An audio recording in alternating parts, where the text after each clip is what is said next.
Hello, good evening if you're in the UK, good afternoon if you're watching this at whatever time, and good morning if you're watching this from the west coast of Canada, Pacific time.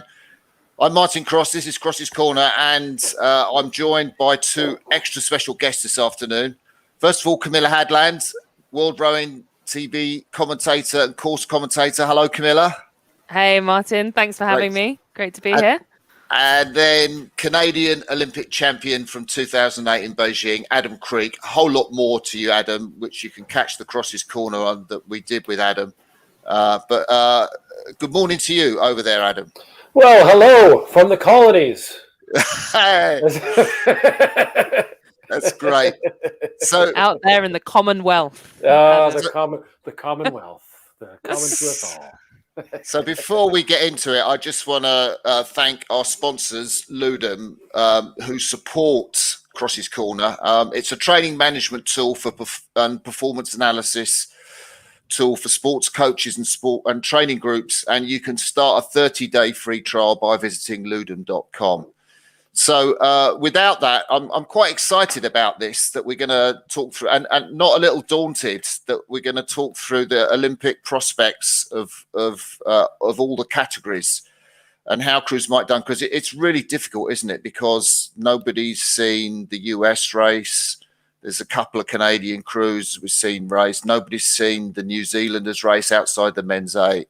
Nobody's seen the Aussies race. Yeah, it's going to be tough. Well, mysteries abound. Mysteries abound, and a lot can happen over 2 years. And we even just saw, you must have seen that, Mahi Drysdale announced his retirement, so he won't be competing in the single for New Zealand. So there's been some turnover in crews, and people are training alone, and that can be very good or it can be very bad. And I've, from my perspective, as a colony, being across the pond away from, the European, regatta circuit, you can gain a lot of speed simply by putting in the aerobic work, doing the anaerobic work, and managing your taper properly. The only concern I would have is for the less experienced crews who aren't as mature and don't know how to manage the circus of the Olympics, the stress of the Olympics, the different environment that will be there. But all being said, there's, it'll be like a time trial because there's no one in the stands, and it will be weird but different. It will be quiet, but still different. Yeah, and I think, Adam, I completely agree that having had a year of gap, that whole 2020 void that we had other than the European Championships, it's been amazing to be commentating back again this season. And Crossy, I'm sure you'll agree, is that we've seen people who were atop of the podium in 2019 that have gone completely full circle and are scrapping to get into A finals at World Cups. And it's even more mysterious as to whether it's a mismanaged taper on the run up to Tokyo. Like we'll talk about later some of the crews that have come into the mix from Russia and some other countries that have taken us completely by surprise and blown away some really experienced fields. But it's just a case of, is that really their speed, or is that just purely that run up to the games that's maybe just causing a little bit of flux before the real performance happens in July? Yeah, and the tension is getting a little bit hotter. We've had the last World Cup in Zabadia last week, some great racing there, though the entry wasn't obviously as big. But Britain have announced their Olympic team this week. I just saw today that New Zealand have announced their Olympic team. I don't know if the announcement's been made in Canada. Certainly the US have announced most of their Olympic team. I know in Canada, the Olympic team has been selected and finalized. So that just happened in the last week or so, especially the women's squad. They're fighting it out for seats in the 4 and the 8. So everything's been finalized now.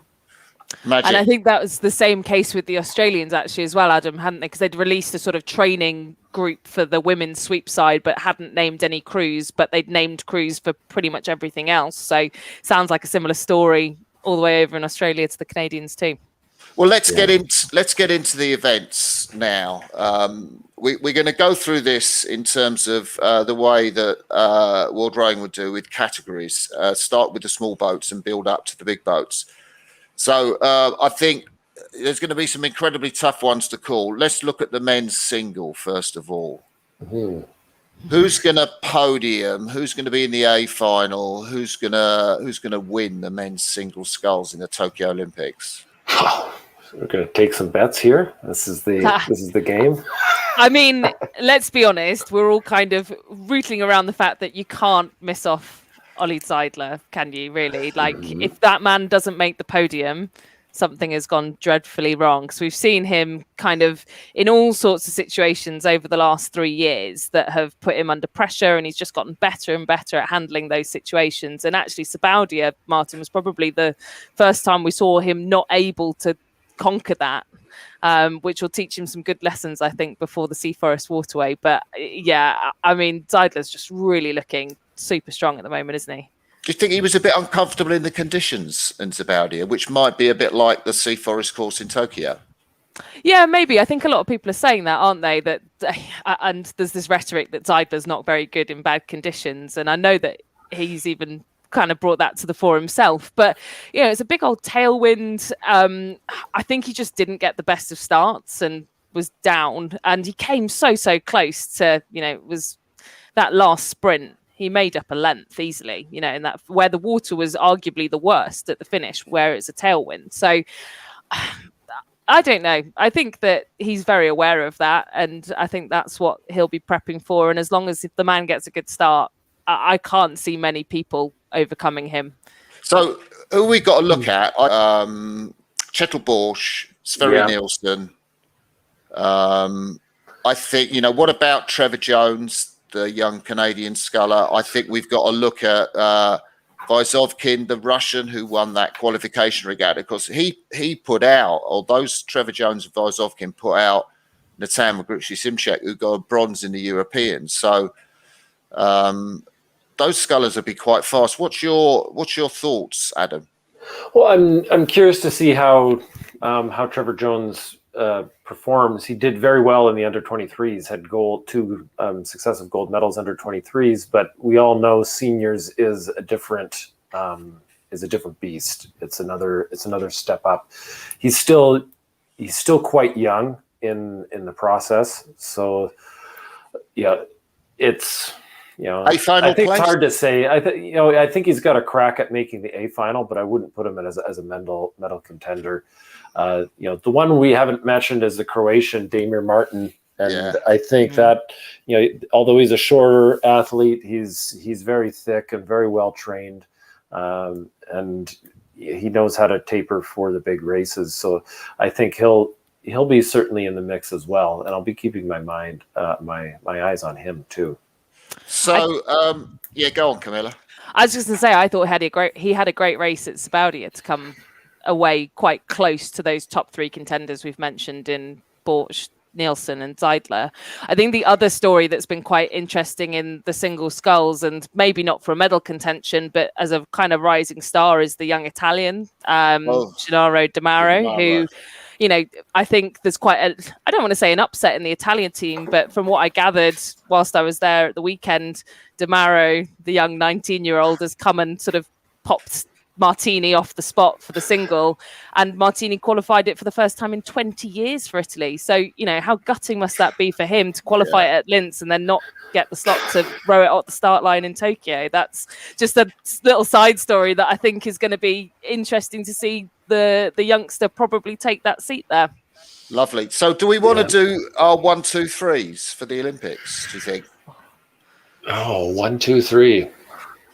Yeah. Okay, let's do it. Let's make I'm going to go out on a limb. I'm going to say number 1, Damir Martin from Croatia. Number 2, Chetel Borsch. Number 3, Ollie Seidler. That's my 1, 2, 3. Put it on the record. That's cool. That's brave. We like that. How brave are you going to be, Camilla? I don't know. last time I bet against Zeidler, he proved me wrong at World Cup 2. So I'm gonna put my eggs in Zeidler's basket. I do back him. I think he's learning his lessons. I then think that between second and third, I think we could get an upset. I'd love to see Nielsen on the podium in silver, and then I think an upset in bronze. I'm going to go for Martin. Damn Martin to get the bronze. Oh my God. I think I'm going to be boring really compared to them. I think Sverre Nielsen is like probably the best technical sculler of the lot. I love watching him scull. He said he had a couple of washes in Zabaudia and he did hit the front with 1,500 meters to go. I'm going to predict Sverre Nielsen with Ollie Zeidler in second place and Kjetil Borch in third, and there's probably going to be something like about 0.3 of a second between three scullers. It'll be Linz all over again, Martin. And we've not even mentioned the Lithuanians, which is hilarious because Griškonis was in that final, and we've not even put him in that top group. So it just shows you how competitive it is. I can't work out what they're going to do, the Lithuanians, because they qualified the double, and obviously Griškonis and Ritter have been racing the single, but what are they going to do? Are they going to select the double that got silver in Rio? Are they going to put Ritter or Griškonis in the single? Well, all I'd heard was that the Lucerne World Cup was a race off, and that whoever finished up higher up the rankings was going to go to the Olympics in the single, and that was Griškonis, right? He was just focused on beating Ritter the whole way down the course, and they came like 5th and 6th, I think, in the A final, but he beat Ritter, so that's all that mattered. So who knows what they're going to do with the double. I mean, my head goes, why not put them in the double and get a medal like you did at Rio? But I'm not the Lithuanian head coach, so we'll have to ask him on Crossy's corner. Let's look at women's singles now. I think this might be the hardest event, Martin. I literally looked at this list of names. I was like, wow, how hard is it going to be to get into the A final of the women's singles? Yeah. Well, let's look at the sort of protagonists. We've obviously got the 2019 world champion Puspura, who got beaten by the Russian sensation Prakhatsin. I still don't understand how she's so quick, but there we go. She's obviously showed that in several regattas this season. We've got Clara Kohler, who finished second in Lucerne. The bronze medalist from the 2019 Worlds. We've got Emma Twigg, we haven't seen race, from New Zealand, who was she the silver medalist in 2019? Yeah, I think so. Yes, silver medalist 2019. Emma Twigg, and then we've got Carling Zeeman, I don't know, from Canada, that we've not seen at all, like Z Monster. Z Monster. Z Monster. Yeah, she's been struggling in and out with some rib injuries earlier on in the season, and is coming back. She is strong, but again, nothing. I think it's going to be a competitive field. I think she'll be in the mix, but she's not a runaway favorite for gold medal. So it's again, in the mix, the strongest athlete that we've seen over the World Cup series is the Russian, and it would be, who I should actually give a call to is my friend Ben Rutledge, who coached the Russian women for a few years, and see if because he might have been exposed to her and have an inside scoop. But a sculler can come on pretty quickly, and this is the beauty of sport. And I know there's been some rumors cycling around just because she comes out of Russia, and Russia has the doping scandal, and you want to keep your opinions high.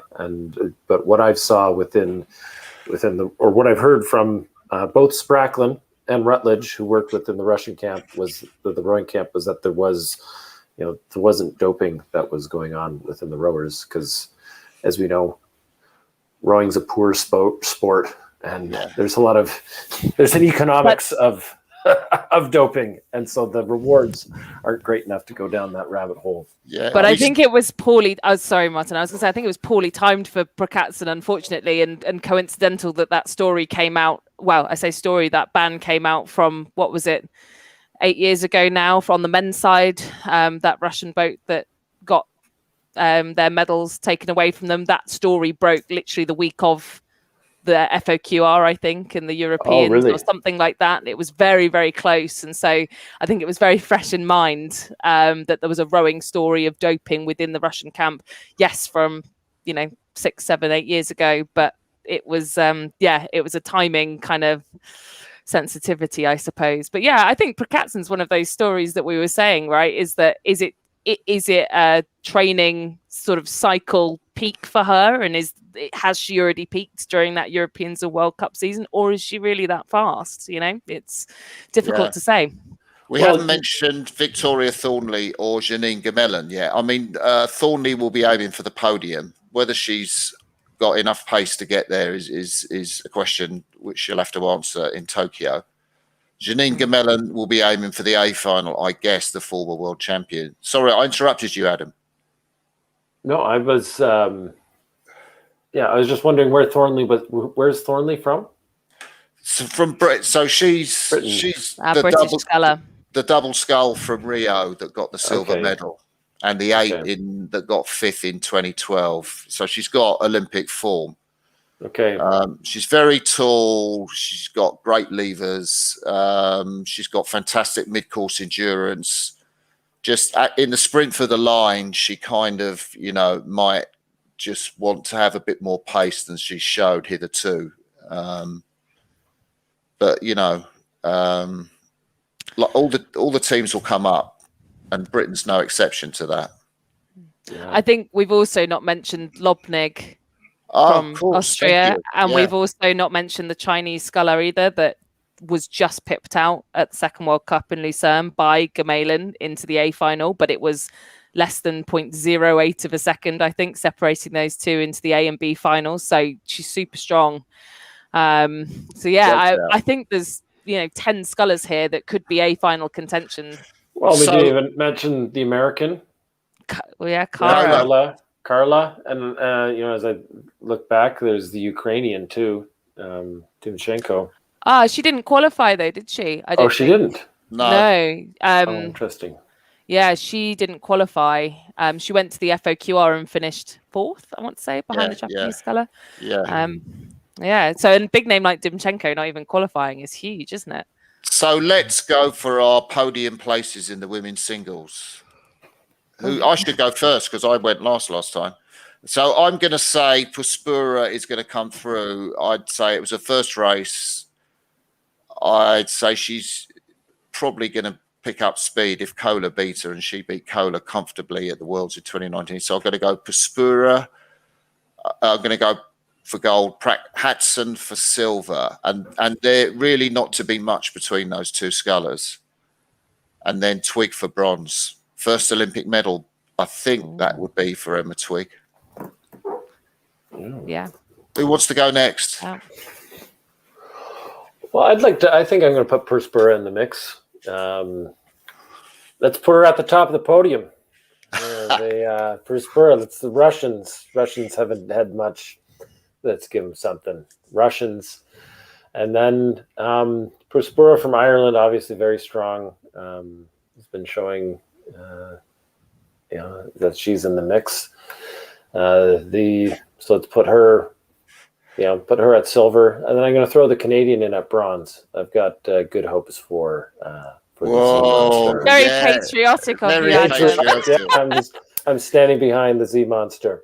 Yeah, she's going to love that. What about you, Camilla?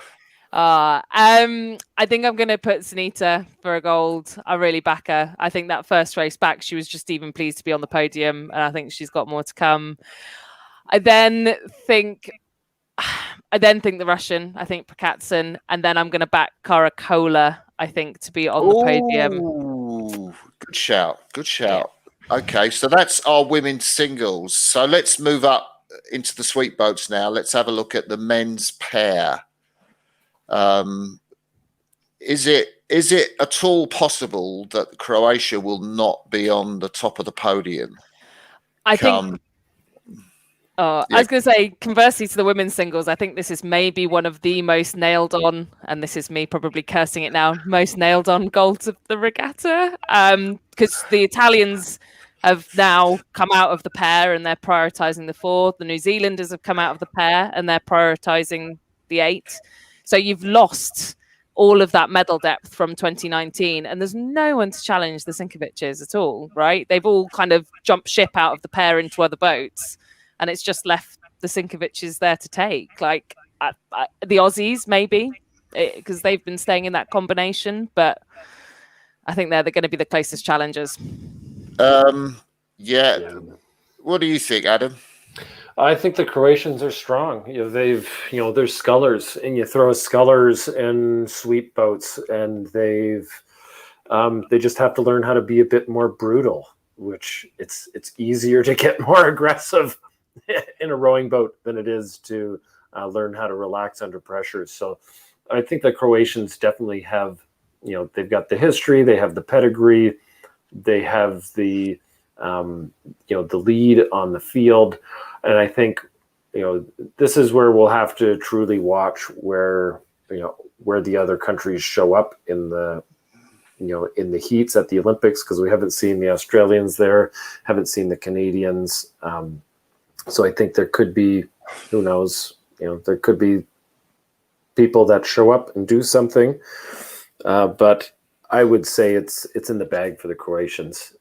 Obviously, that's the beauty of sport, is that you don't you don't know until it happens. But it's the Croatians to lose. Any chance of the qualifiers, the Dutch and the Danes getting anywhere near a medal? I mean, the Dutch is a strong crew, right? You've got Van Sprang that's kind of been moved around several boats, out of the double into the pair. He's clearly a really handy athlete. And you've paired him up with, is it Guillaume Kromenhoek? Yeah. That pair with. I mean, there are a couple of really good guys. Like Kromenhoek's done the single. So again, if you're talking about athletes that are used to rowing small boats really well, and they won FOQR fairly convincingly, I want to say. Yeah, why not? They're definitely a final contenders for me, the Dutch.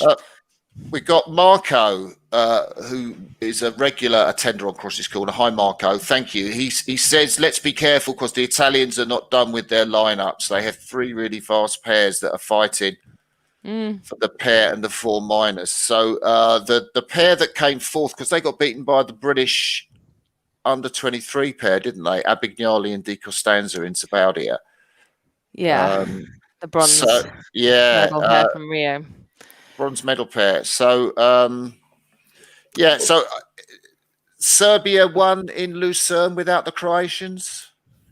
Nice pair. They were the pair that fell in Rio, weren't they? That have now sort of come right up to winning World Cup regattas, which is obviously medal potential. I like seeing Vasic and Markovic. I feel like they've come through that journey of like minor finals into A finals, and then that medal that they got without the Croatians there at World Cup 2 was great to see. Like, it was really nice for them to be on top of the podium.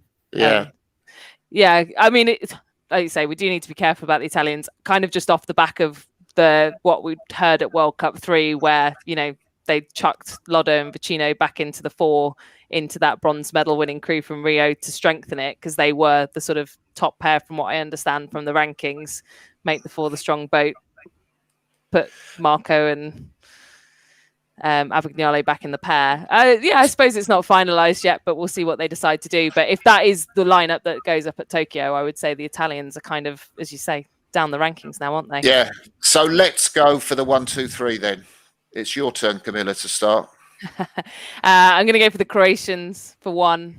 I'm then going to go for I think the Aussies to come in silver, and then I'm going to go the Serbians. I really want to back them. I want them on the podium. I'd love to say the Canadians. I think they're a really good pairing, but I want to back Serbia for bronze. Okay. What about you, Adam? Well, I'm again gold for Croatia, and silver is a wild card. I'm gonna back the Dutch here on this one and say that they've got the racing experience from the qualifier, feeling fired up. They're in the mix. You can see the Serbians are about 10 seconds above everyone else, and then it's a dogfight for silver, bronze. And I'm going to back my Canadian boys. Conlon and Kai. They've been training really well, really hard under Dick Tonks. They're putting in the miles. So, and they have the experience. So I think they could have a really good regatta this time. So they'll be battling it out. Yeah, I think I'm gonna. It's a real unknown, this, and it's very difficult to call. But I chatted to Conlon earlier on Cross's Corner, and I think they did have a tough 2019 because they were in that race that they had to re-row a race. So I'm basically going to go Croatia, Serbia, and Canada, with the Italians in fourth. No Aussies, Crossy. No Aussies, no Aussies. Sorry about that. Anyone listening or watching in Australia, you probably proved me wrong. So women's pair, and this is another tough one because we haven't seen New Zealand race, who were the world champions. We haven't seen Morrison and McIntyre race, the Australians, who were second in the last World Championships. We haven't seen Janssens and Filmer race, the Canadians, who were third at the World Championships. And we haven't seen Calmo and Isa race, the American pair that just been selected, who were fourth. So what do we do with all that? It's been a case of like the rest of the world in Europe, isn't it? Because we've only really seen that European bubble race. And it's been great watching the Brits come back into it with Helen and Polly and, going up against the Romanians. But really, like you said, all the quality is outside of Europe. And it's going to be watching those top two crews from Europe going up against everyone else. Like, where do you pick that apart, right? Like, I think that the Kiwis, though, you'd probably have had your money on, if you were to bet last year who was going to win the gold in that event. In a heartbeat, you'd say Grace and Kerry, wouldn't you? You would, except to say that in 2018, the Canadians beat them, and then they only had 6 weeks in the pair before the 2019 World Championships when they got the bronze. And I also heard from them that the Canadian women's pair aren't doing the 8, so they're just going to focus. And so the New Zealanders are in the 8. I heard a little bird say that the Australian women's pair might be doubling up in their 4, which I thought, wow. Because they all doubled up at Linz, didn't they? The top 3 crews, all medalling crews doubled up into their respective 8s at Linz, and they all got medals, which is crazy. Well, I don't, and this is, I'm going to take it down a rabbit hole, but I think this could be an interesting, evolution for the sport, because we do this in Canada at our university rowing championships, where you have the 8, and then the 8 breaks into a 4, a pair, a double, and then you have a single sculler out of there. And this could be, the future of the sport if everyone has to double up. And, then everyone has 2 races, the regatta's spread out. I'd like to see that development. I think it would be more exciting for the sport. And then we could have more 8s racing, because I love watching lots of 8s racing, but that's my 8 race bias. Yeah. What about, what do you guys think of Helen Glover, the British double Olympic champion in pairs, coming back with Polly Swan? They won the Europeans. They were very dominant in the middle of the course. The Spanish did come back to them, or the field came back to them in the last quarter. But again, it's big news in Britain. Every team announcement is the top line is Helen Glover's in the team. Well, and she has a very compelling backstory, having had twins and coming on the other side of childbearing, child rearing, and jumping back in the boat. And I think that in and of itself is an impressive story, impressive storyline. and she is an experienced athlete, but until you've shown your medal on the international stage, it's the prize goes to the fastest boat, and I'm not sure that I don't know. I think they'll be in the mix, but I don't think that they'd be a strong contender. I think I might. I think, as I say, I might disagree. I don't disagree. Think that, I'm going to disagree. No, I would. Having kind of heard about Helen's kind of role within the team over the last 11 years now, really, with her brief sabbatical to have her children, the one thing that consistently was coming out of Caversham, the GB training base, is like Helen Glover is one of the best boat movers in the world, right? On the women's sort of sweep side, she can move a boat so well, and it doesn't matter where you put her, who you put her with, she's going to take that boat down the course to try and win. And again, just having heard sort of the combinations and pairs matrices that they've put her throughout her time. I know obviously we're talking back in the Rio and the London days, she would win every single pairs matrix. She's that fast. And I just can't believe that she wouldn't be in that boat going to Tokyo if they didn't think it was going to medal. I just don't think that they'd have put out on a limb that big shout crew was going to go there. So I don't know. Well, and it makes sense for her at her career. You wouldn't want at her state in the game. She wouldn't want to go to the Olympics and not be a contender for the medal. And the same point of time, you're tapering for one regatta of the year. You're not showing up to the World Cups saying, "Oh, I want to prove myself in the World Cup." It's usually sharpening the saw and trying to learn a few things and put yourself through the ringer. It's these other races don't mean a lot. And again, until we get to the point where national federations are starting to share their training data, it becomes a lot of just guessing game from outsiders like ourselves. We haven't mentioned Russia and Denmark. Trina Hansen, another mum, back in the Danish pair, but I think we can. So this is a real what can we say? Because we're just putting a finger up in the wind and going for 1, 2, 3 here, aren't we? But I think you've made a strong statement about Helen Glover there, Camilla. So I think you ought to have the chance to say. So I'm going to go for. I think I'm going to go for Canada gold, New Zealand silver, and Australia bronze. Good call. How about you, Adam? Well, I've got to back you on the Canada gold. I can't really stand back from my ladies here, and I'm going to say that I've got some. You brought me back on the Helen Glover side of things, and I'm going to say Canada gold, GB silver, and then New Zealand. I'm going to push them out of it. I'm going to say the Danish are going to come through because that's a big call. That's a really big call. Yeah, love it. The moment New Zealand realizes that, and I'm of the opinion that the women's field is now too. It's too deep. There's too much competition. So doubling up is, has a little bit of overconfidence that comes along with it.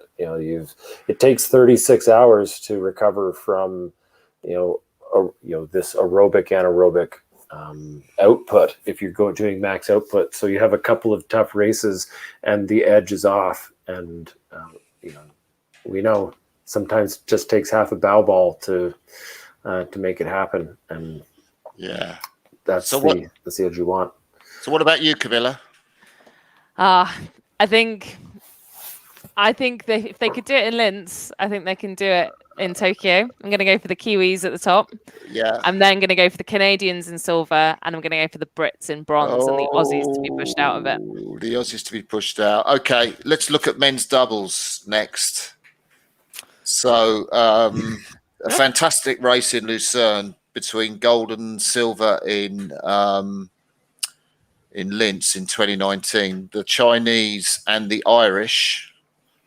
What do we think? Who's around? I think if you'd have kind of looked at this race over the course of this season, 2021 season, you'd say this is the hardest race, that category that we've had to predict. With all the entries, they're so strong, and the podium's been up and down. The French have kind of come in, gone back. The Swiss, the Brits, they've all been on the podium alongside, and then the Dutch, and then the Irish and the Chinese turn up, the silver and gold medalists from Linz, and they just walk away in Lucerne. So it kind of has blown everything back open again. Yeah. Have you got any thoughts on men's doubles, Adam? Well, I'm impressed with the Chinese's showing, and the form that they were showing. So, it is a competitive. It's definitely a competitive field, and the times are tight as you look at the different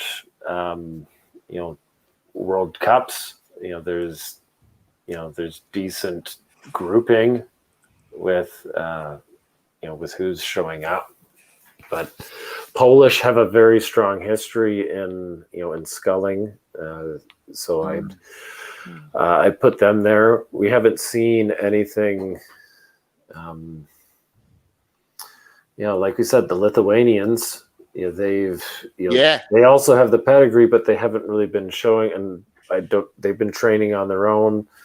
The Kiwis, I haven't seen anything from them. Yeah, they've selected they're a new, aren't they? They've kicked they've kicked Story out, is it?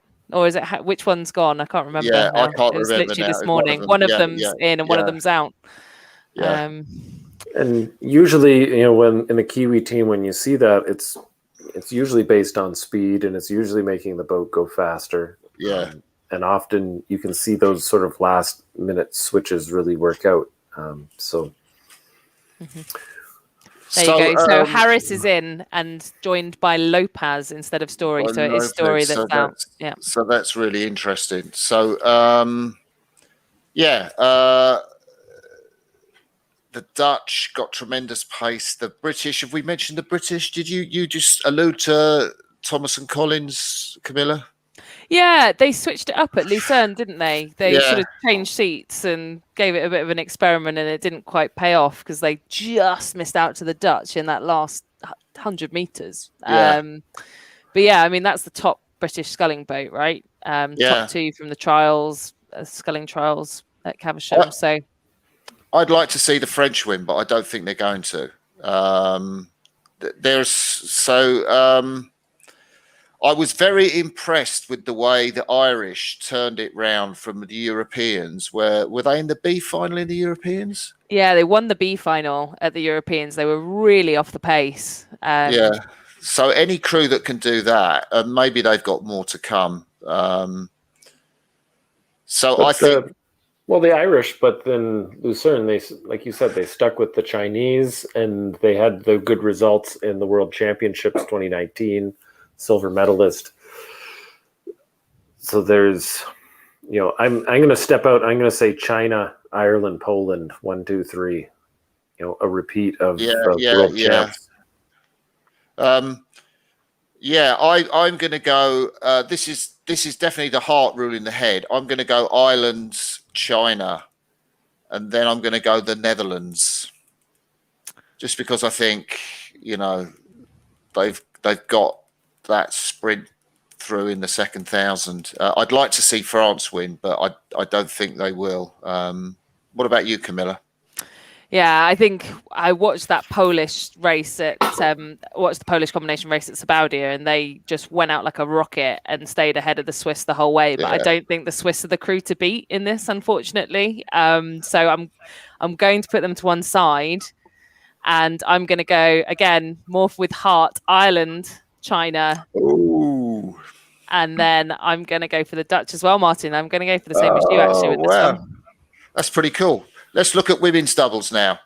With the news that the world champion double has changed. Changed on both sides then. The Kiwis, haven't they? They've changed the men's and women's doubles. So Olivia Lowe is out of the women's double, so it'll be Brooke Donahue and is it Hannah Osborne that's got in? Yeah, Hannah Osborne, and a debut for Hannah Osborne, is it? Or No, no, she's been in the she's been in women's the quad. quad. She's been So in the they've quad. swapped Lowe, and because Lowe's gone into the quad, hasn't she? Yeah, Lowe's going to stroke the. I don't think Lowe's very particularly happy from what I've heard. I mean, she's not the tallest of scullers, but then there's quite a few that aren't very tall, and she's a world champion. So I mean, well, you don't need to be tall to be a sculler. Like you look at Zeno, who was he was a short little guy and won Olympic gold back in the day. Yeah. So so we've got the women's double. We've got the Romanians Bodnar and Radis, who've like done everybody this season, haven't they? In Europe, they've been phenomenal. They've looked amazing, Martin. Like when I saw them race at Europeans, and they just were like lengths and lengths and lengths ahead of everyone else. I was like, oh, surely they can't do that again. And then they did it again at World Cup 2, and they were lengths and lengths and lengths and lengths. I watched the TV footage back, and they could barely keep them in the same frame as the rest of the field. It was crazy. It was hard to look past the Romanians, I think, here. We've got the Netherlands, who did they win in Zabaudia? Yes. Yeah. It was Lisa and Rose, wasn't it? Yeah, Roos de Jong, yeah. And then there's a couple of doubles from over the ponds, the Wagner and Stone from the USA, who did race in Lucerne. And are the Canadian doubles, Smith and Proska, are they together again? Do you know, Adam? Yep, Smith and Prosky are together. They had some issues with coaching over the winter, and then joined up with Dick Tonk's group, and so training with the Tonks team now. And I spoke with them earlier this week, and they seem strong, raring to go. They're getting good medal standard times, but I think they'll definitely be in the final. Possible outside medal contender. And you never know, because it's the Olympics. People come, they're mature athletes, so they'll have something. But again, it's I think New Zealand and Romania are the two ones that I'd be watching for the top of the podium. Yeah, I think another one we need to mention is the Lithuanian double coming back together again, with Donata Karolina coming back, because I mean they had a great race at the Europeans, didn't they, to get that bronze, and they're only going to get stronger and stronger the more they train together towards Tokyo. So excited to see them back. And the Russians back, won the qualifiers, I think, and the team training under what I was just going to say, Giuseppe Abinali, Giovanni. My name of coming. Sorry, Giovanni. I've forgotten your surname there, but Gianni Postiglione came to me. Training with Gianni Postiglione in Greece on the course in Athens. And if Prakatsen's that fast in the single, thanks. Marco B was helping me. So let's go for the gold, silver, bronze predictions in women's doubles. Who's up first? I'll say. I'm going to go. Yeah, Romania, New Zealand, and I'm going to have the outsider, Lithuania. Got a soft spot for the Lithuanians. I think they've, they train well, and it's up in the air, but that's my pick: Romania, New Zealand, Lithuania. Camilla, I'm going to go Romania, New Zealand, USA. Backing Jevy Stone in the double. Is Jevy Stone in the double? Yeah, she is. Oh, really? Yeah. Interesting. Stone and Wagner. So I'm going to go for New Zealand to win, Romania to come second. And then I think the Netherlands will get a bronze medal in that event. Okay, so we go into the lightweights now, because they're doubles as well. So we'll have a look at lightweight men's double sculls. So can anyone see Paul O'Donovan and Fintan McCarthy not winning? Absolutely not, Martin. I think that's, again, contender for one of the most secure medals, unless there is a huge upset. Surely. They've just got so much on everyone else, haven't they? Yeah. Are they that much faster? Yeah, they kind of go off a bit like the Kiwi pair. They go off relatively slowly for the first 250, 300, and then they just go bosh through everyone. You know, they're so strong. They've done it twice now. They've got this monster middle K, don't they? Where they go from like a length down to a length up in clear water, which, like you say, the kind of Kiwi pair move, really, that you don't see from that many people. Executed time on time again, as well as they've done it. Yeah, consistently. This is one of the tightest events in terms of, we had that fantastic race in Zabardi with the Italians and the Norwegians toe to toe, and the Norwegians just took it. But then you've got the German double with that amazing world champion e-cyclist Jonathan Jason Osborne in the stroke seat with Rommelmann. And, you know, there's some other great doubles, I guess, like the Belgians in there. It's such a tight event, but Norway, yeah.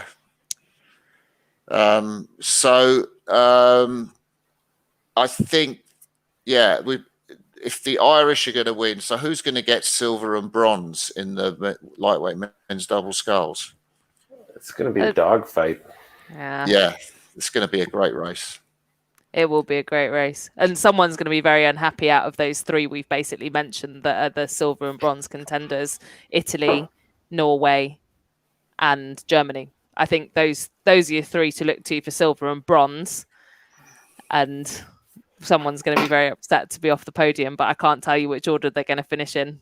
Because, I think that's one thing I'm doing as host, is saying you have to say which order they're going to finish in. You have to put your money on someone. Yeah, so I will go on Ireland, Germany, Italy. Ooh. I'm going to go Ireland, Norway, Italy. Ooh. I'm going to go Ireland, Norway, Canada. I'm going to throw that one in the mix. Because they had a great FOQR, didn't they? They had a really good qualifier. I've had conversation with them. I really like their psychology. I really like their approach. They're still coming on as well, which I like. They're still figuring things out, and I think that they will be. I think they'll be in the mix, and they rode well. I like their form, so it's going to be tight across. It's going to be 6 beeps all together, and that's going to make for some great racing and really fun to watch. So definitely up there as one of the top races. So let's move from that to the lightweight women's double sculls. Another really tight race, spiced up by the fact that the Dutch double got the world's best time, killed the world's best time by about 3 seconds. I was really annoyed with myself in commentary, actually, because I wasn't on site, I didn't realise the wind had blown up, and I kind of looked at the times, and I was doing the times, and I thought, no, they're not going to be getting closer to the world record pace. And then they just killed it by about 3 seconds. Yeah, the thing with the wind in Sabaudia is it kept shifting from a cross tail to a straight tail. And so it just depended race on race. You know, the Croatians in the pair got quite close, didn't they? They were, well, not close to the world record, but they were pretty quick. Yeah. And 16, same was it? Yeah, 16, I think.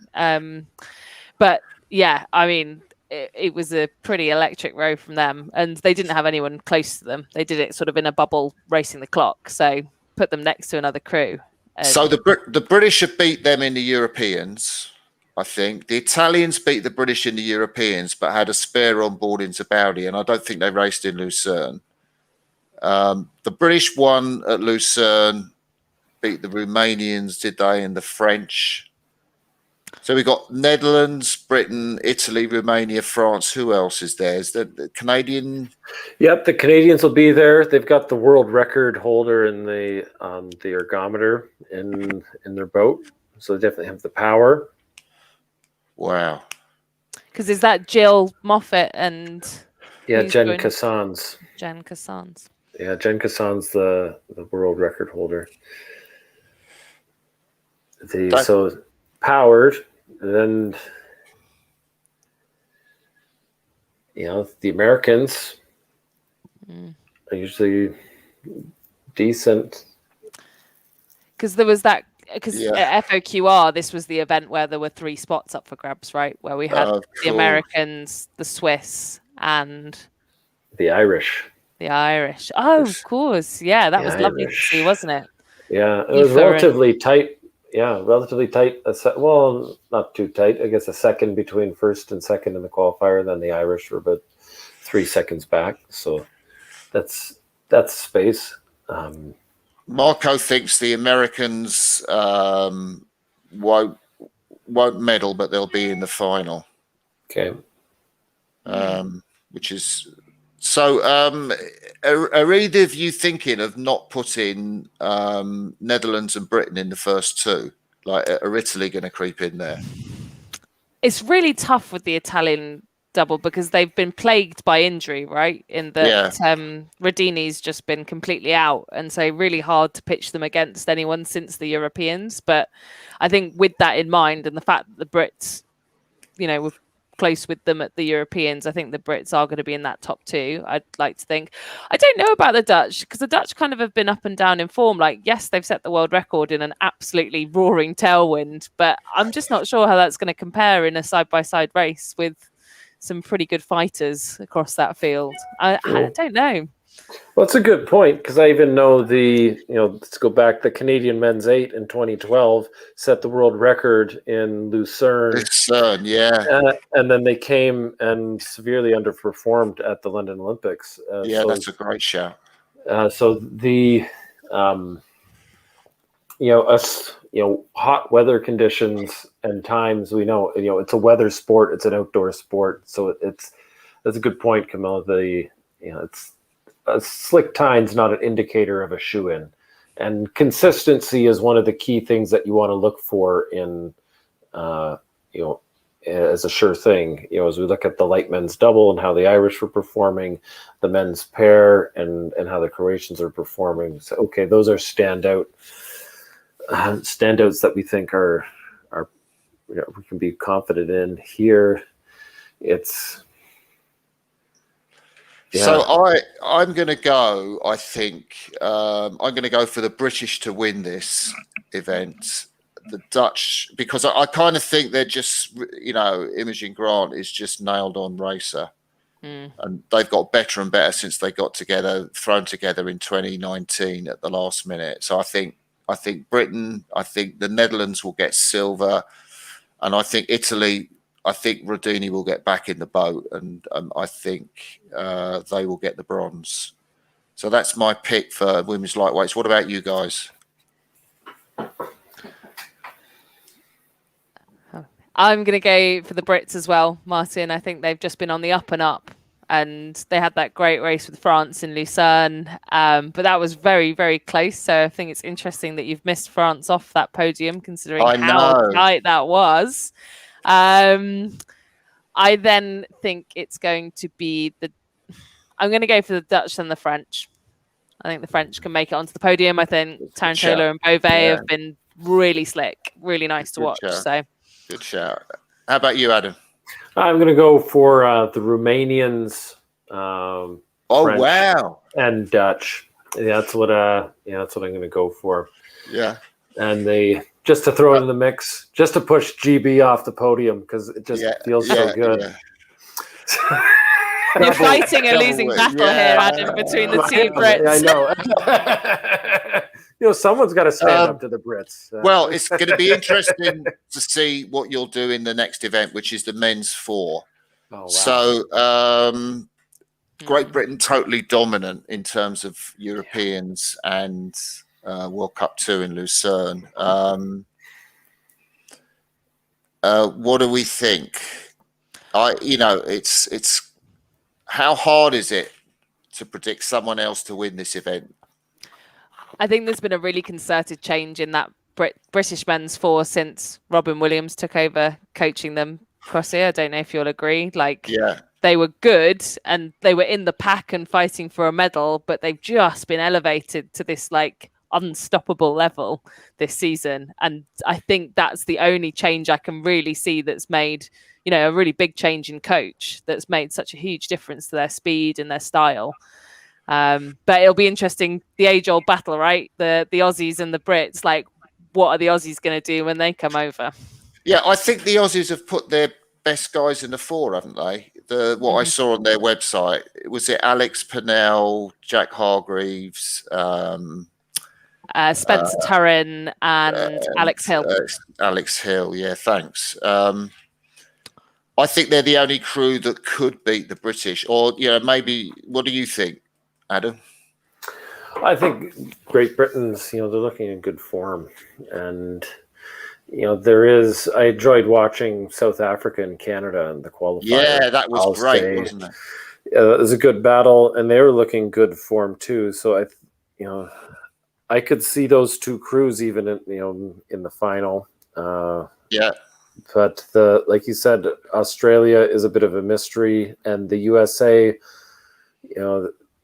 they've got some good sweep rowers, and every once in a while, it's always, even when I was racing, it would be a mix-up, and you wouldn't know it would come out of the States, and every once in a while they're blazing. So, but and Poland, didn't Poland win the World Championships in 2019?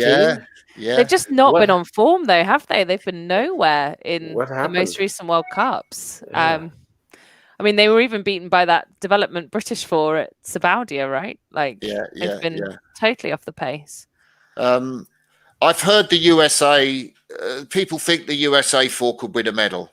They've got Clark Dean in the stroke seat. Is it the same 4 as Linz, Martin, or is it? I don't think it is, actually, but I can't remember they have announced it, but I know Clark Dean, at least I understand he's in the stroke seat.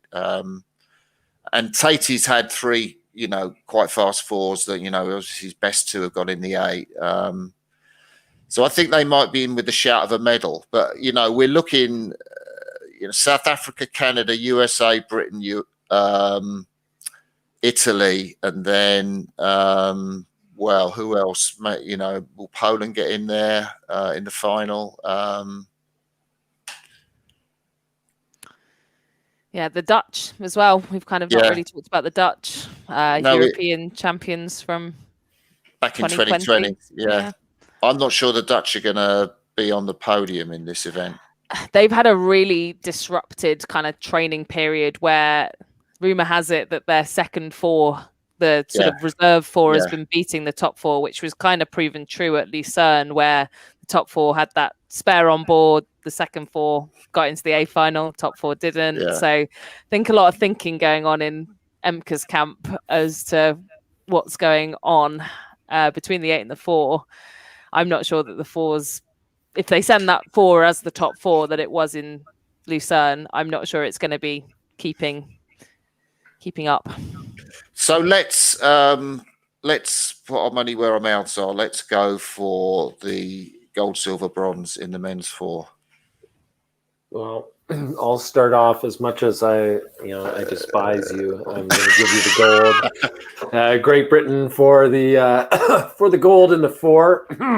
And then there's so many wild cards in this. It's hard to really make. So it's a bit of a gamble piece, but I'll go Australia and Canada nosing out South Africa for the bronze.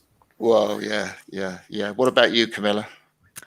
I'm also going to go for the Brits at the top. If I didn't pick them in this event, then I don't know what I'd be doing. So the Brits for gold. I'm then going to go for the Aussies. I think they're going to bounce back from that pretty poor performance at Linz, having had a couple of years away by themselves. And then I'm tossing up between, if it's the top Italian four, I think the Italians could nab the bronze again if they keep it as the four that went to Sabaudia. If they don't, this is my caveat here, I'm going to go for the US. Oh, so it depends on which four the Italians send. I'm going to say.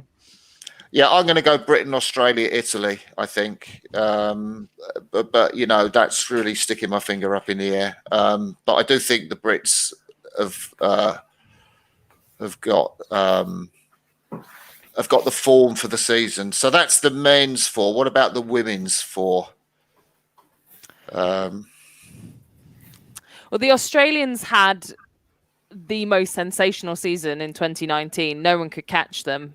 They were really streaks ahead of the rest of the field across the whole World Cup season that they went to, and then at the Worlds, like really outstanding crew, that Aussie women's four, but we've just not seen them. No. And then I think next to them, you'd probably pick the Dutch, I'd say. What if the pair are in the four? What if Morrison and McIntyre double up and they do the four and the pair? If that is the case, because that just puts an awful lot of horse into that four. How can it get faster, Martin? How can that four even get faster? I know.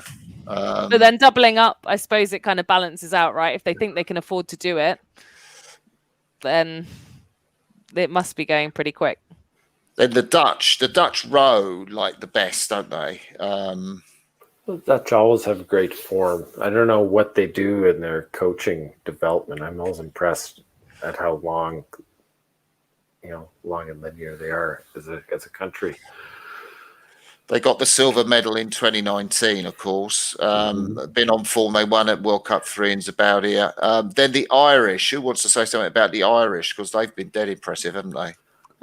They made me so emotional at the FOQR, Crossy. I was commentating on them across the line, and like the energy in that crew and the delight that they had qualified for the games as a medal favourite. You know, they're really looking great, and I'm really excited for them. I think that they could upset a few people, maybe even the Dutch. I don't know. Oh, that's a big call, Camilla. I think the Irish upsetting the Dutch. Very interesting. We've got crews like Denmark, Poland, the Romania. The other one, we haven't mentioned Britain, but I think we should mention USA because Tom Tahar's squad has been training away. I know, has he put Brooke Mooney, the 2K monster erg puller, in the 8? Yeah. But I just think that an American four will be there where they weren't in 2019 so much, because Karen Davis hasn't made the team. She was stroking that boat, or I think she was back in 2019. Yeah. Right. Britain, I think, have put, after Glover and Swan, they've put their next kind of best rowers in the four. It looks pretty disappointed to get the bronze in the Europeans, I think. Didn't race with Karen Bennett in World Cup 2 in Lucerne. Could they make the podium? I would love to say I think they could, but I'm not sure my heart believes that, but I'm not sure my head's telling me the same thing. I think I look at the Irish versus the Brits up on paper, and if we fill those top two spots with the Aussies and the Dutch, we're looking at, the next in the mix, Ireland, Great Britain. And I think Ireland, having seen the way that they raced and how close they came to the Dutch at the Europeans, I think that you could see the Irish in silver medal, the Dutch pushed into bronze, and the Aussies up in gold. So I'm not sure the Brits, they could prove me wrong, but I'm not sure the Brits are going to make the podium, and that pains me really a lot to say that. Oh, it doesn't pain me at all. Let's go for our gold, silver, bronze picks then. Camilla, you seem to be in pole position for this one. Oh wow, just exactly what I've just said. I think I'm not changing my not mind for the polls at all. sticking to my guns. I'm going for the Aussies in top spot ahead of the Irish in silver, and then we go for the Dutch in bronze. Yeah. I think I will go for the Aussies in top spot. I will go for the US in second and the Dutch in third. I'm going to go Aussies, Dutch in second, Irish in bronze. Wow, the Irish eyes will be smiling. Yeah. Okay, that's great. So that's the women's four. Now we move on to the men's quad. So what I'm going to ask here, does anyone think that the Dutch won't... will any of you pick a different crew from the Dutch to be your gold medal boat? No. I'm picking the Dutch as my gold medal crew here. I think after the Italians won in the Euros, I was thinking, wow, this field's gone open again. And then the Dutch kind of did some pace work, came back to World Cup 2, didn't they? And Bosch out in front.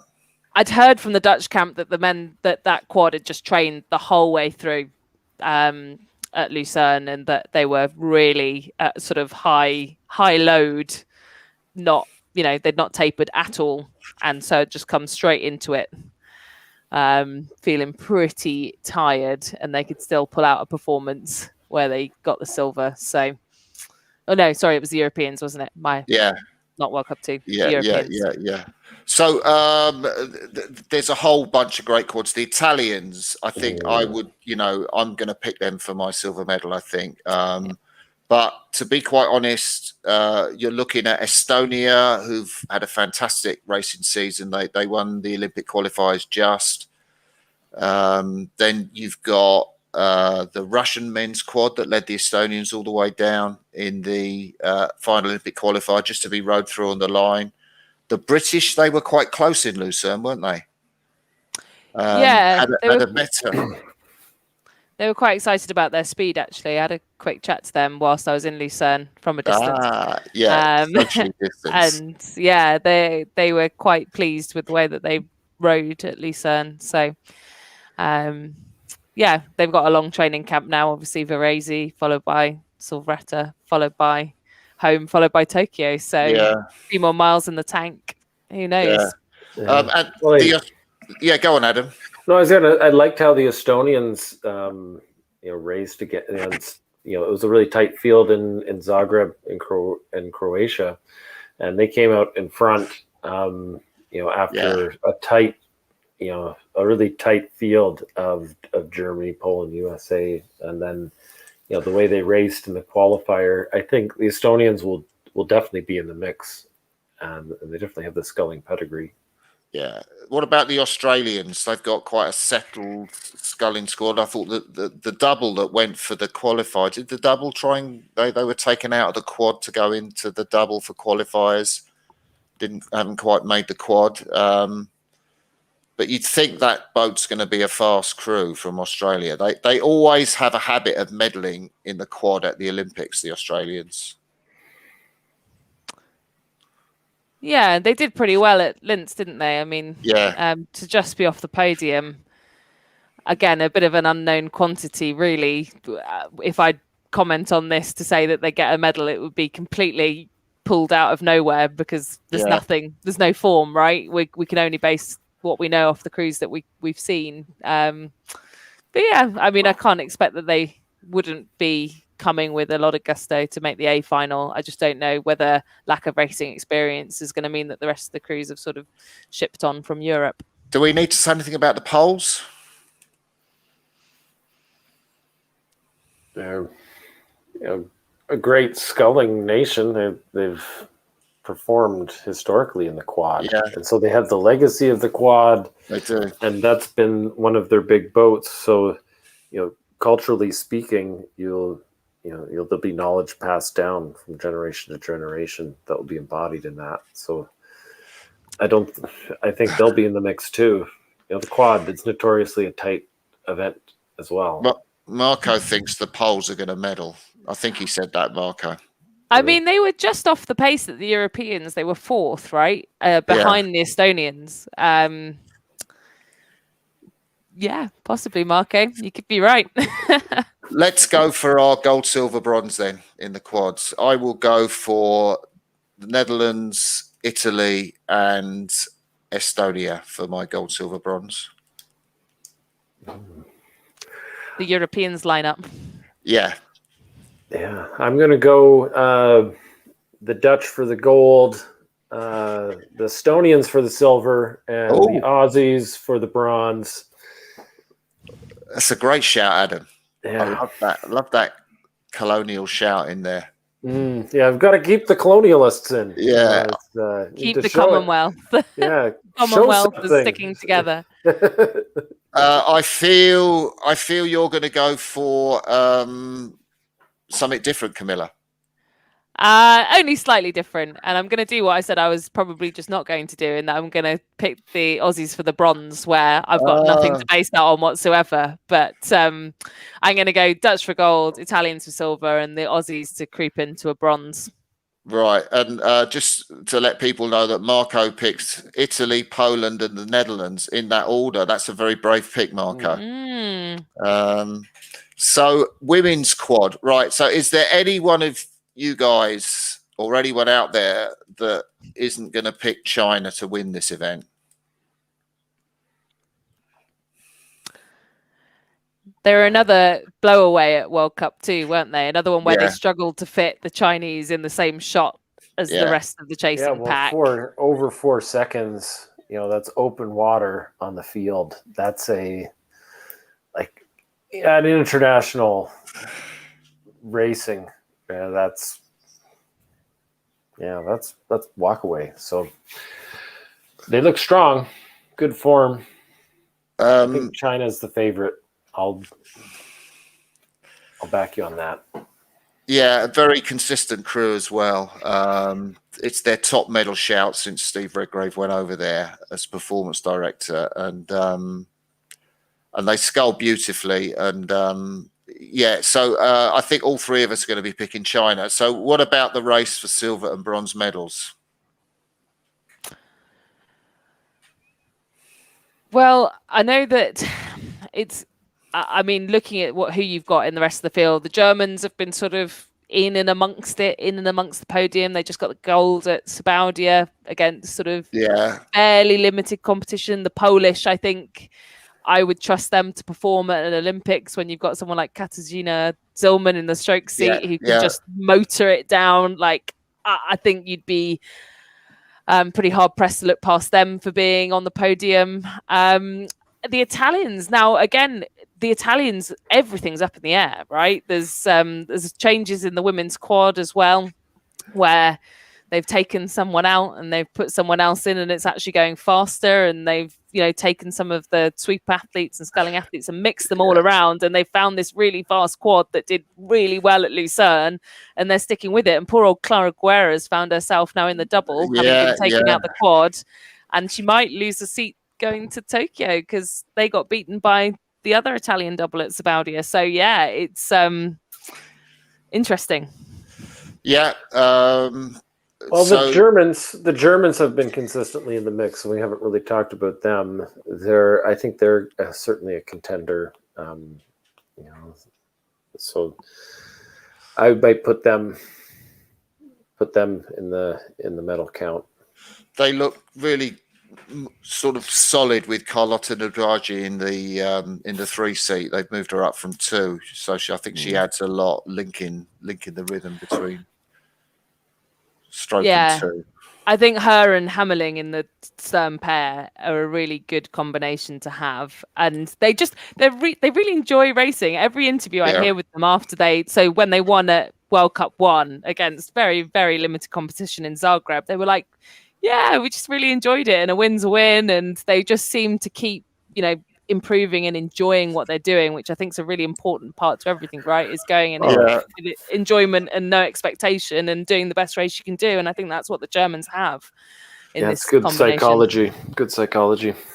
So we ought to say something about Britain because they were up in the medals in the Europeans. Didn't race at World Cup 2 in Lucerne. I don't know what sort of handicap that's going to be for them, but I think they surprised me with the pace that they had in the Europeans. Whether it's enough to get them on the podium in Tokyo, I'm not sure, but I think there'll be a final boat. Yeah, I think when we were talking before this kind of round table, Martin, about movers and shakers, and I kind of noted down a couple of movers and shakers, and the British women's quad was one of mine. You know, in that new lineup, you've got Glover and Hannah Scott coming into that crew to join the Hodgkins-Burns sisters, and that performance at the Europeans put them, silver they got or bronze. Yeah, can't remember. I think silver. Silver, yeah.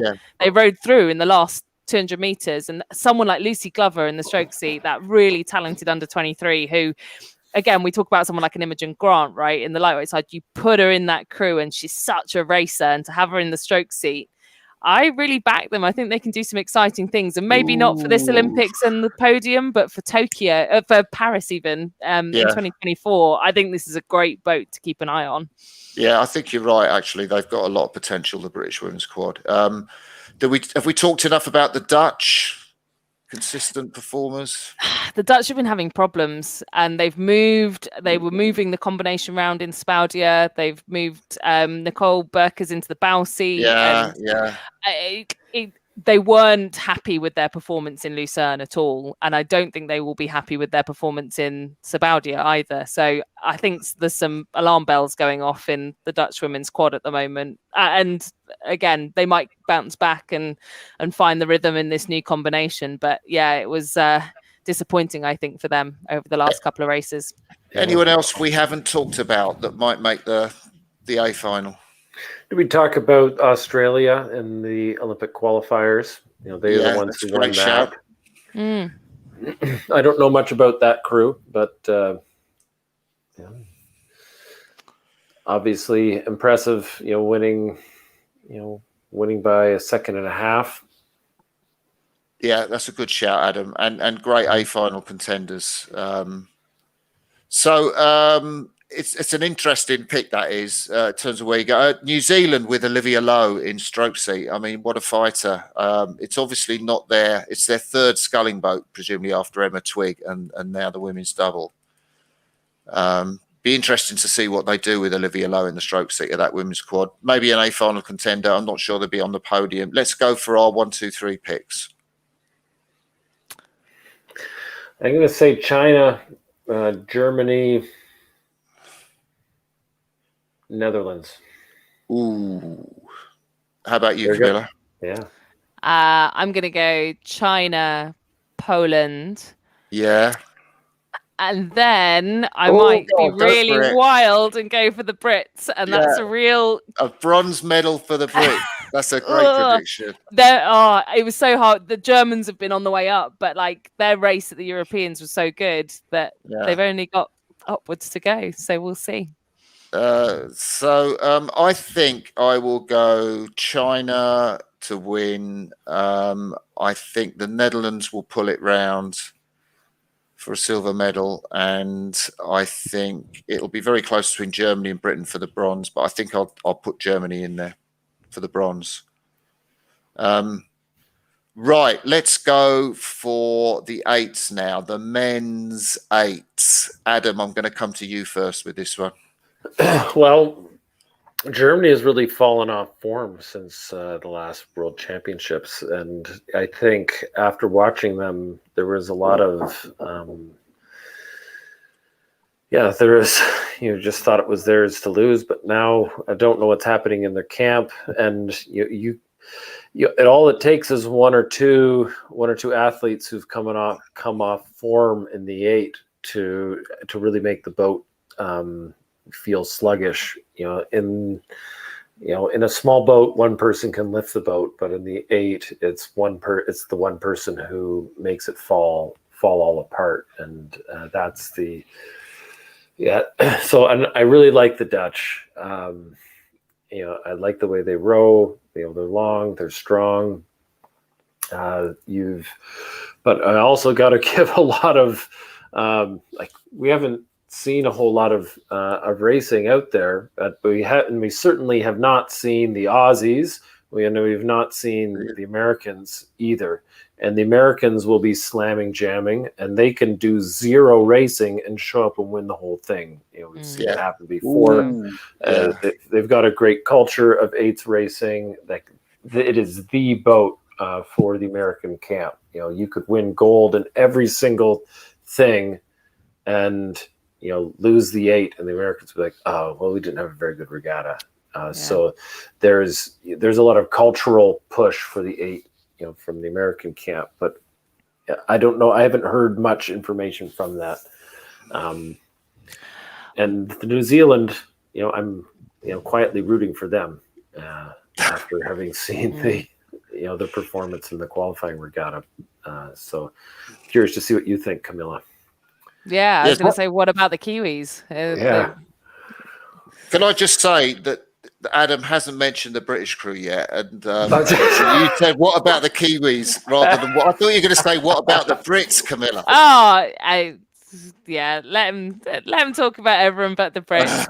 We can cover that. That's fine. Well, I don't know much about the British camp. Other than they got bronze, and and they're looking relatively on form, but it's they're not the 8 isn't the priority boat. It's the 4. No, I'd argue not really. And really? Martin, you can tell me I'm absolutely talking rubbish here, but those 4 guys in that men's 4 are not our top 4 athletes.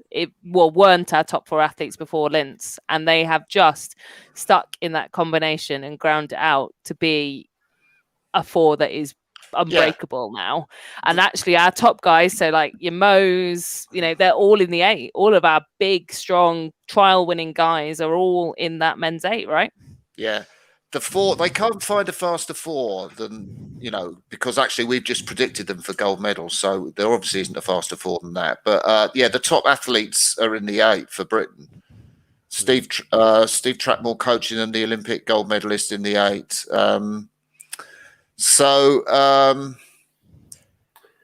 They had a good, they showed up really well, the Brits, and Lucerne. Like that's, they were really thumping it out. It was super tight across the line with the Germans and the Brits. I think what is really interesting with the men's 8s is that both crews if we're just going to talk about the Brits and the Germans, which has been that ding dong throughout the season, if we just look at those 2 crews, both crews have had to race with substitutes on board at least one point, if not twice, 3 times. I think the Germans have not raced as a full combination since the Europeans, because they've always had a sub on board. They had a sub on board in Spaudia. They had a sub on board at World Cup 2 in Lucerne. And so we've actually not seen the Germans at full strength without that substitute for quite some time. And again, the Brits had a substitute on board in Lucerne as well, in that they brought Morgan Boulding in for Ollie Wynne-Griffith, and Ollie Wynne-Griffith, arguably one of the strongest guys in that 8, right in the middle of that crew. And the fact that the Brits can still beat out the Germans, despite the fact they both have subs on board, I think is a really good demonstration of strength. So what do you reckon? The Brits won the Europeans and beat the Romanians by, not much. And then the New Zealanders beat the Romanians by what, 1/2, 2/3 of a length in the qualifiers? Yeah. 2/3 of a length, wasn't it? I think. And that 8 to actually come, they couldn't have been in Europe that long. I don't know how, in terms of acclimatization and so on, but the whole thing with traveling with COVID, for that 8 to come and then just go, bosh, we do the Romanians like that. That's phenomenally impressive. I'm with Adam about the States as well. I think that, there's good vibes coming out from the West Coast of America about that 8. We haven't mentioned the Aussies, who did get the silver medal in 2018. They were off the pace in 2019. This event is going to be, I think it's going to be one of the greatest Olympic 8s finals ever. I think there's just going to be so tight, the margins between them. I don't think it's going to be like 2016 where the British dominated. I think we're probably going to get a race a bit like, 2012, where there isn't one crew that leads out. Mm. I think Germany will lead at some point in this race. I think Germany will probably lead going through the 1,000 meters, if not the 500. Not sure. They've probably got what it takes to lead through the 1,500, but I'm not sure they've got what it takes to stay in the final sprint. Well, I know Tatey and the Americans, and they'll be going to get out front and stay out front. Yeah. The Dutch will start off slow and speed up to the finish, or not put on anything extra, but not take anything off, which would probably be a better descriptor. And I'd say the Brits probably a similar mantra, right? Like they probably won't be leading by much, but they do have a great sort of middle section where they tend to move. So I feel a tension about this prediction, actually. The biggest tension about this prediction, more so than almost anyone. So does someone want to go first in terms of predicting gold, silver? You don't. No, so not do me. you want to go first, Adam? I'm going to say USA, Australia, Britain. Oh, yeah, because I know nothing, right? We know nothing, so I'm going to really do this. And again, we haven't seen anything out of Australia for a while. Haven't seen anything out of US, so they're wild cards. And I agree with you that it's going to be tight. So I'm just talking out of my two cheeks. I think the medalists are going to be New Zealand, Britain, and Germany. I'm going to say Germany, Britain, New Zealand for the medalists. I think Germany will just have it there, even though they haven't got those sub 540 ergo pullers in the middle of the 8. But I kind of feel, oh my God, what have I said? But it's going to be one of the greatest Olympic finals ever. I think we can say that. Finally, what about the women's 8? Ending with the women's 8. Well, I think this is going to be really interesting. Again, sorry, you go, Adam. No, I was excited with it because, again, for the World Championships, the last World Championships was the first time the United States was dethroned. And, it's nice to see a dynasty and watch that dynasty continue. And it's also nice to see someone dethroned. And I'd say, there's no country I enjoy seeing beaten more than the British than the Americans. Good old North American spirit you've got there. Yeah, Adam. I know. Supporting your neighbours. Yeah, exactly. They're not part of the Commonwealth.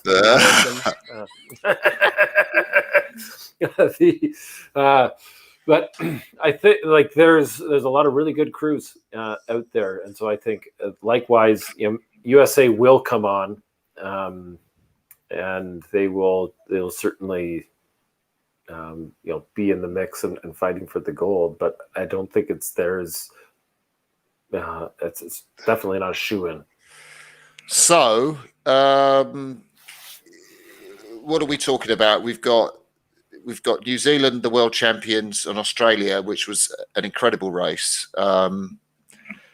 USA, you've just mentioned, and that squad is phenomenal. I think the Canadians who missed the medal, will they be as strong without the pair in it? Well, they have a deep squad, and the beauty, the Canadians qualified the women's pair, the women's 4, the women's 8. So that the squad has been training hard and together, and there will be some. I think they're contenders. They're 100% contenders in for a medal. Chinese in the qualifiers. You're going to say that, Camilla? Yeah, that was going to be another mover and shaker that I'd sort of noted down on my little notepad, is that the Chinese were flying at the qualifiers, and I think they've got Tomo coaching them now, haven't they? Martin, you'll know this better than I will, but I mean, I think someone like that coaching someone like the Chinese, they are going to be really hot competition for a lot of those crews from the Antipodean nations for the US. And I think China, again, could shuffle their way into a medal, having seen them do what they did at FOQR. And yeah, it's going to be interesting. Yeah.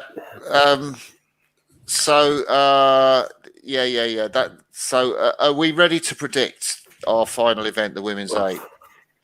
Yeah. Yeah, why not? Right. So I will go for USA, New Zealand, Australia. I think the USA are going to come out and just go right, bosh, 35 over the course.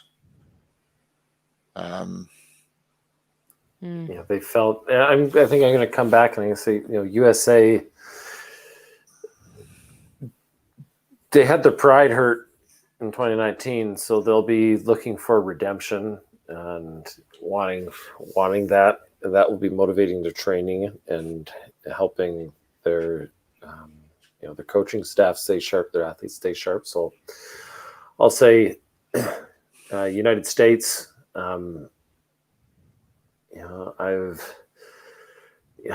It's a throw up and a toss up, but I'm going to be partisan on this one. Say Canada for silver. Yeah, and I'd like to see China in there. China in the mix. So let's put China on bronze. And so that's just putting it out there.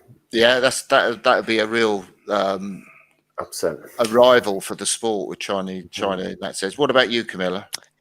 I think I'm going to go Kiwis to win out, and then the USA in silver, and then I think the Chinese in bronze, and I think it's going to be the Aussies that miss out.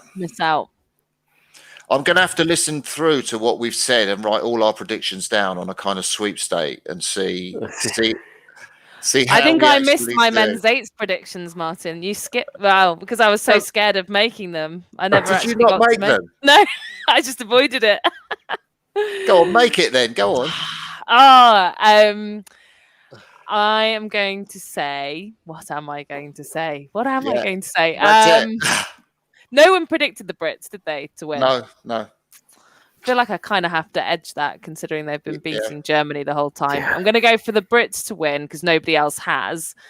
I'm then going to put the US ahead of. Now it's whether I go for the Germans or what I do here. The New Zealanders. Yeah. I think I'm going to go Germans off the podium. I'm going to go for the Kiwis in bronze. Oh, that would be a real. That's very brave. That would be a real turn up. Yeah. I don't think that's going to be right, but just like to cause a stir, bit of an upset. So I think, we said at the outset we were going to shoot the breeze. And obviously, we're making predictions without too much knowledge of particularly the people we haven't raced. So we're kind of sticking our fingers up and we really hope the best for all the athletes racing. And we hope that some of them can, maybe a lot of them can prove us wrong and get on the podium and get in the A final. And I'm very sorry if we haven't mentioned your crew tonight. It's been a bit of fun doing this, but if we haven't mentioned your crew and you are watching this, I do apologise. Text in or email in to Ludum or at Ludum on Twitter or talk to me or Camilla or Adam on Twitter and we'll see what we can do. But it's been a blast going through this with you guys. It's been so much fun. It's very rare that you get to talk about all events all at the same time for this period of time. It's been such a treat to chat about it with two others that are just as kind of into it and head over as I am, which is great. Talk through it. And what we didn't talk through were, in some of the other events. I will also be watching, the B finals, C finals, in the singles, and where we have some of the lesser countries. Because I find that's always an appeal for me too. As we watch the sport growing and moving away from more of the European or European influenced countries to the broader globe. It's That's a great shout, Adam. Yeah. Thank you, Maggie, for your comment. We're glad you enjoyed it. I think we'll end the live part of this broadcast now. So from me, Martin, it's goodbye. Over to you, Camilla and Adam. Thanks everyone for tuning in. Hope to catch you all watching Tokyo. Yes, to Tokyo. Row well, cheer well. Here's to the athletes. You can catch Camilla on course commentary at the Olympics. You can catch Adam on CBC. Is it Adam? Yep, the Canadian broadcaster. and you can catch me on the Olympic Broadcasting Service. So until then, till the Olympics, bye for now from Camilla, Adam, and me. Thanks. Bye-bye. Bye.